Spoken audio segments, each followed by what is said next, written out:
ದೇವಸ್ಥಾನಕ್ಕೆ ನಾವು ಹೋಗ್ತೇವೆ. ಅಲ್ಲಿ ನಮಸ್ಕಾರ ಮಾಡುವ ಕ್ರಮ ಒಂದು ತಿಳ್ಕೋಬೇಕು ನಾವು. ಆ ಶೌಚ ಇರುವಾಗ, ಜಾತ ಶೌಚ ಇರಲಿ ಮೃತ ಶೌಚ ಇರಲಿ, ದೇವಸ್ಥಾನಕ್ಕೆ ಬರಬಾರದು. ಅಲಂಕಾರ ಮಾಡುವಾಗ ದೇವರು ನೋಡಬಾರದು ಅಂತ ಹೇಳಿನೇ ಬಟ್ಟೆ ಪರದೆ ಹಾಕೋದು. ನಮಸ್ಕಾರಕ್ಕೆ ಅಯೋಗ್ಯರಾದ ವ್ಯಕ್ತಿಗಳು ಯಾರು ನಮಸ್ಕಾರ ಮಾಡಬಾರದು. ಪಾಷಂಡ, ವೇದವನ್ನು ದೂಷಿಸುವನು ನಮಸ್ಕಾರ ಯಾವತ್ತೂ ಮಾಡಿಕೊಡು. ಮಹಾಪಾತಕಿ, ದೇವರಿಲ್ಲ ಅಂತ ಹೇಳೋನು. ನಡುರಾತ್ರಿಯಲ್ಲಿ ನಮಸ್ಕಾರ, 12 ಗಂಟೆಗೆ ಪಿಶಾಚಿಗಳೆಲ್ಲ ಇರುತ್ತಲ್ಲ ಆ ಸಂದರ್ಭದಲ್ಲಿ ಬರೋದು ಇವನು. ಆಮೇಲೆ ಸ್ತ್ರೀಯರಲ್ಲಿ ಯಾರು ನಮಸ್ಕಾರ ಮಾಡಬಾರ್ದು. ತಂದೆಗಿಂತಲೂ ಕೂಡ 1000 ಪಟ್ಟು ಉತ್ತಮಲಾದವಳು ತಾಯಿ. ನಮಗೆ ಯಾವುದೇ ಒಂದು ನಮಸ್ಕಾರ ಹಾಕಿದ್ರೆ ಪೂರ್ಣವಾದ 100 ಪಟ್ಟು ಫಲ ಬರಬೇಕು ಅಂತ ತಿಳ್ಕೊಳ್ಳೋಣ. ಏನ್ ಮಾಡಬೇಕು? ಅಷ್ಟಮಿ ದಿವಸ ಅವತ್ತು ದೇವರಿಗೆ ಒಂದು 108 ನಮಸ್ಕಾರ ಹಾಕೋದು.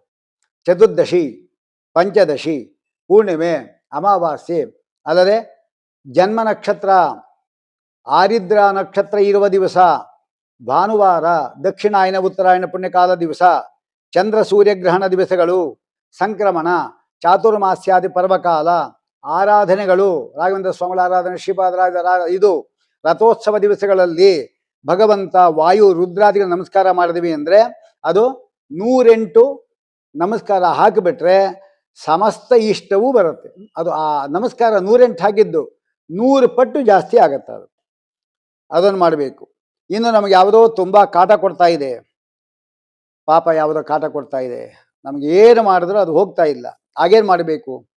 ಭಾನುವಾರದ ದಿವಸ ಸಪ್ತಮಿ ಇದ್ದರೆ ಅಥವಾ ಹಸ್ತ ನಕ್ಷತ್ರ ಇದ್ದೇ ಅಂತ ತಿಳ್ಕೊಳ್ಳೋಣ. 3 ಇದ್ಬಿಟ್ರಂಗೂ ಭಾರಿ ವಿಶೇಷ. ಭಾನುವಾರ, ಸಪ್ತಮಿ, ಹಸ್ತ ನಕ್ಷತ್ರ 3 ಕೂಡ ಸೂರ್ಯನ ಸಂಬಂಧಪಟ್ಟದ್ದು. ಅವತ್ತು ಬೆಳಿಗ್ಗೆ 6 ಗಂಟೆಯಿಂದ ಹಿಡಿದು ಸಾಯಂಕಾಲ ಸೂರ್ಯ ಮುಳುಗುವವರೆಗೂ ಸೂರ್ಯ ನಮಸ್ಕಾರ ಹಾಕ್ತಾ ಇರೋದಷ್ಟೇ. ಅಷ್ಟು ಮಾಡಿದ್ರೆ ಇನ್ನೇನೂ ಇಲ್ಲ ಅವನಿಗೆ. ಎಲ್ಲ ರೋಗ ಗೀಗ ಅದು ಏನು ಇಷ್ಟಾರ್ಥ ಬೇಕೋ ಅದು ಆಗತ್ತೆ ನೋಡಿ. ತಾವತ್ ಪ್ರದಕ್ಷಿಣಂ ಕೃತ್ವ ಸರ್ವಾನ್ ಕಾಮಾನ್ ಅವಾಪ್ನಯ ಸೂರ್ಯೋದಯಂ ಸಮಾರಭ್ಯ ಯಾವದಸ್ತಂ ರವೇರ್ ಭವೇತ್, ಅಲ್ಲಿವರೆಗೂ ಮಾಡಿಬಿಡೋದು. ಇನ್ನು ದೇವಸ್ಥಾನಕ್ಕೆ ನಾವು ಹೋಗ್ತೇವೆ, ಅಲ್ಲಿ ನಮಸ್ಕಾರ ಮಾಡುವ ಕ್ರಮ ಒಂದು ತಿಳ್ಕೋಬೇಕು ನಾವು. ದೇವಸ್ಥಾನಗಳಲ್ಲಿ ಜನ ತುಂಬ ಇರ್ತಾರೆ.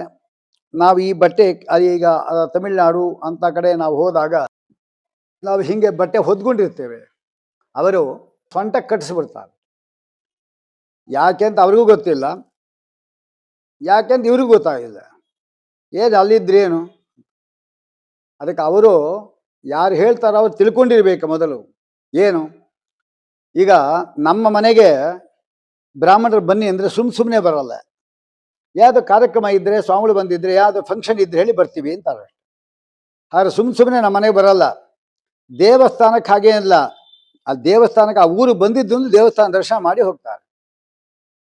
ಅವರ ದೇವಸ್ಥಾನಕ್ಕೆ ಹೋದಾಗ ಅವರ ಧೂಳು ಇರುತ್ತಲ್ಲ, ಅದು ದೇವಸ್ಥಾನದಲ್ಲಿ ಬಿದ್ದಿರುತ್ತೆ. ನಾವು ಬಟ್ಟೆ ಹಿಂಗೆ ಹೊದ್ಕೊಂಡೆ ನಾವು ನಮಸ್ಕಾರ ಮಾಡೋದ್ರಿಂದ ಬಟ್ಟೆಗೆ ಅವರ ಧೂಳು ಸಿಗಿರುತ್ತೆ.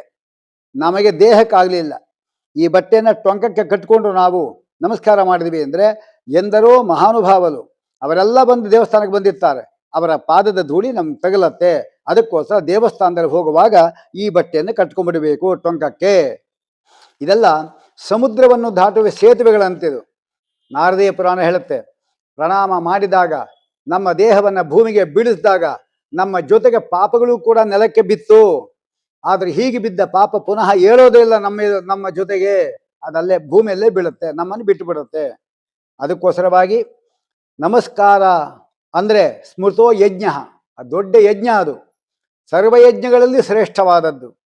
ನಮಸ್ಕಾರ ಒಂದರಿಂದ ಹರಿಯನ್ನು ಹೊಂದಬಹುದು ಪವಿತ್ರನಾಗಿ ಅಂತ. ಇಷ್ಟು ಶ್ರೀಮದ್ ಆಚಾರ್ಯರು ಕೃಷ್ಣಾಮೃತ ಮಹಾಣದಲ್ಲಿ ಒಂದು ಶ್ಲೋಕ ಹೇಳಿದ್ದಾರೆ.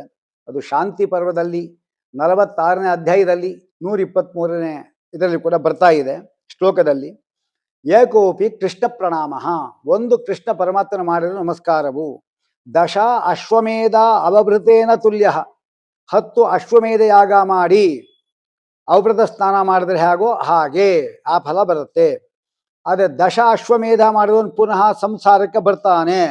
ಕೃಷ್ಣ ಪ್ರಣಾಮಿ ನಾ ಪುನರ್ಭವಾಯ, ಬರೋದಿಲ್ಲ ಅವನು. ಆದ್ದರಿಂದ ಮತ್ತೆ ಯಾರಿಗೆ ನಮಸ್ಕಾರ ಮಾಡಬೇಕು, ಯಾರೇ ನಮಸ್ಕಾರ ಮಾಡಬಾರ್ದು? ಒಂದು ಕೈಯಿಂದ ವಿಷ್ಣು ಮೊದಲಾದ ದೇವತೆಗಳಿಗೆ ನಮಸ್ಕಾರ ಮಾಡುವುದು, ವಿಷ್ಣುವಿಗೆ ಒಂದು ಪ್ರದಕ್ಷಿಣೆಯ ಮಾಡೋದು, ನಡುರಾತ್ರಿಯಲ್ಲಿ ನಮಸ್ಕಾರ 12 ಗಂಟೆಗೆ ಪಿಶಾಚಿಗಳೆಲ್ಲ ಇರುತ್ತಲ್ಲ ಆ ಸಂದರ್ಭದಲ್ಲಿ ಬರೋದು ಇವನು. ಆ ಶೌಚ ಇರುವಾಗ, ಜಾತಾ ಶೌಚ ಇರಲಿ ಮೃತ ಶೌಚ ಇರಲಿ, ದೇವಸ್ಥಾನಕ್ಕೆ ಬರಬಾರದು. ಅಲಂಕಾರಾದಿಗಳನ್ನು ಮಾಡ್ತಾ ಇರುವಾಗ ಭಗವಂತನ ದರ್ಶನ ಮಾಡಿದ್ರೆ ಹಿಂದೆ ಸಂಗ್ರಹವಾಗಿದ್ದ ಪುಣ್ಯ ಎಲ್ಲ ನಾಶ ಆಗ್ಬಿಡು. ಅಲಂಕಾರ ಮಾಡುವಾಗ ದೇವರು ನೋಡಬಾರ್ದು ಅಂತ ಹೇಳಿನೇ ಬಟ್ಟೆ ಪರದೆ ಹಾಕೋದು. ಇವ್ರು ಯಾಕೆ ಹೆಂಗೆ ಗೊತ್ತಾಗಿಲ್ಲ. ಅಲ್ಲದೆ ಅಭಿವಾದನಶೀಲ, ಯಾವಾಗಲೂ ನಮಸ್ಕಾರ ಮಾಡುವ ಸ್ವಭಾವ. ನಿತ್ಯವೂ ಕೂಡ ಜ್ಞಾನವೃದ್ಧರು ವಯೋವೃದ್ಧರನ್ನು ಸೇವೆ ಮಾಡ್ತಾ ಇರ್ತಾನೆ. ಅಂಥವರಿಗೆ 4 ಜಾಸ್ತಿ ಆಗತ್ತೆ. ಯಾವುದು? ಆಯುಷು, ವಿದ್ಯಾ, ಯಶಸ್ಸು, ದೈಹಿಕ ಬಲ ಅಂತ ಹೇಳ್ತಾರೆ. ಆದ್ದರಿಂದ ನಾವು ನಮಸ್ಕಾರವನ್ನು ಮಾಡಬೇಕು. ಆ ನಮಸ್ಕಾರ ಮಾಡಿದಾಗ ತೀರ್ಥಕೋಟಿ ಸಹಸ್ರ, ತೀರ್ಥಕೋಟಿ ಶತ ನಾರಾಯಣ ಪ್ರಣಾಮ ಎಂದ ಅದಕ್ಕೆ 16ನೇ 1 ಭಾಗಕ್ಕೆ ಸಮಾನ ಆಗೋದಿಲ್ಲ. ಆದ್ದರಿಂದ ನಾವು ನಮಸ್ಕಾರ ಮಾಡುವಾಗ ವಿಶೇಷವಾಗಿ ನಾವು ಅಷ್ಟವಿಧವಾದ ಭಕ್ತಿಯಿಂದ ದೇವರಿಗೆ ಮಾಡಬೇಕು. 8 ವಿಧ ಭಕ್ತಿ ಅಂದರೆ ಯಾವುದು?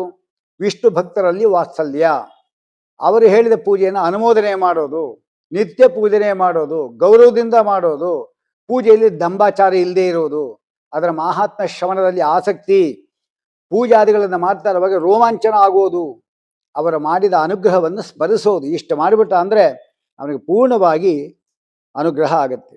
ಇನ್ನು ನಮಸ್ಕಾರ ಮಾಡುವಾಗ ಭಗವಂತನ ಮಹಿಮೆಗಳನ್ನು ಹೇಳಬೇಕೇ ಹೊರತಾಗಿ ದೇವಾಲಯಗಳಲ್ಲಿ ಹಗಲು ಮತ್ತು ಸಂಜೆ 2 ಹೊತ್ತುಗಳು ನಮಸ್ಕಾರ ಮಾಡಬೇಕು.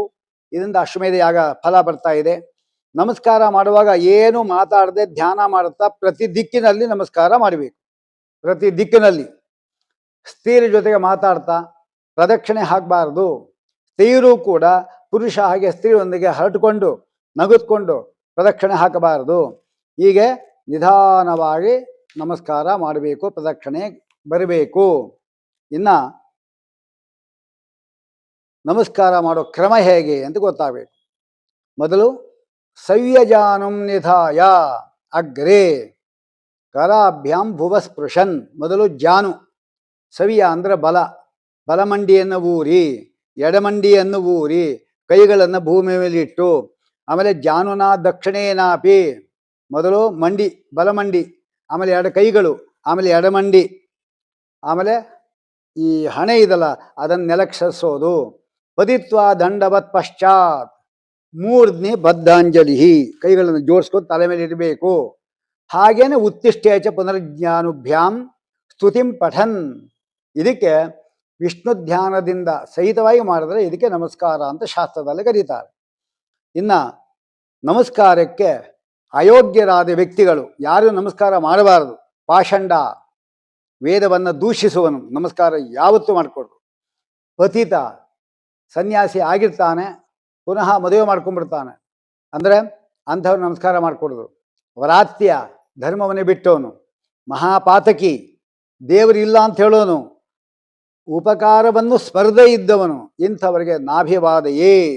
ಆಮೇಲೆ ವಯಸ್ಸಿನಲ್ಲಿ ದೊಡ್ಡವರು ಇರುವಾಗ ವಯಸ್ಸಿನ ಚಿಕ್ಕನವೇ ನಮಸ್ಕಾರ ಮಾಡಿಕೊಡೋದು. ಈಗ ಯೋಗಿಗಳು ಸನ್ಯಾಸಿಗಳು ಇಬ್ಬರಿದ್ದಾರೆ. ಒಬ್ಬರು ವಯಸ್ಸಿನಲ್ಲಿ ಜ್ಯೇಷ್ಠರು, ಒಬ್ಬರು ಚಿಕ್ಕವರಿದ್ದಾರೆ. ಆ ದೊಡ್ಡವರು ಮಾಡೋದ್ರೆ ಚಿಕ್ಕವರು ನಮಸ್ಕಾರ ಮಾಡಿಬಿಟ್ಟ, ಮಾಡಬಾರ್ದು ಹಾಗೆ. ಆಮೇಲೆ ಸ್ತ್ರೀಯರಲ್ಲಿ ಯಾರು ನಮಸ್ಕಾರ ಮಾಡಬಾರ್ದು? ರಜಸ್ವಲೆ ಆದವಳು ನಮಸ್ಕಾರ ಮಾಡಿಕೊಡ್ದು, ಅವಳು ಎಷ್ಟೇ ದೊಡ್ಡವಳಾಗಿದ್ರು. ಸೂತಕ ಉಳ್ಳವಳು, ಸೂತಕ ಅಂದ್ರೆ ಮಗುನ ಹರಿದಿರ್ತಾಳೆ ಬಾಣಂತಿ ಅವಳು. ಗಂಡನನ್ನು ಕೊಂದವಳು, ಗರ್ಭಪಾತ ಮಾಡಿಸಿದವಳು, ಇವರಿಗೆ ನಮಸ್ಕಾರ ಮಾಡಿದ್ರೆ 1 ದಿವಸ ಉಪವಾಸ ಮಾಡಿ ಶುದ್ಧನಾಗಬೇಕು. ತಾಯಿಗೆ ನಮಸ್ಕಾರ ಮಾಡಲೇಬೇಕು. ಉಪಾಧ್ಯಾಯಕ್ಕಿಂತಲೂ ಕೂಡ 10 ಪಟ್ಟು ಆಚಾರ್ಯರು, ಆಚಾರ್ಯಕ್ಕಿಂತಲೂ 100 ಪಟ್ಟು ಶ್ರೇಷ್ಠರು ಪಿತಾ, ತಂದೆ. ತಂದೆಗಿಂತಲೂ ಕೂಡ 1000 ಪಟ್ಟು ಉತ್ತಮಳಾದವಳು ತಾಯಿ. ಅದಕ್ಕೆ ಅವಳಿಗೆ ಎಲ್ಲ ರೀತಿ ಗೌರವ ಕೊಡಬೇಕು. ದೇವಸ್ಥಾನ ನಮಸ್ಕಾರ ಮಾಡೋದು ಹೇಗೆ ಅಂತ ಪ್ರಶ್ನೆ ಬಂತು.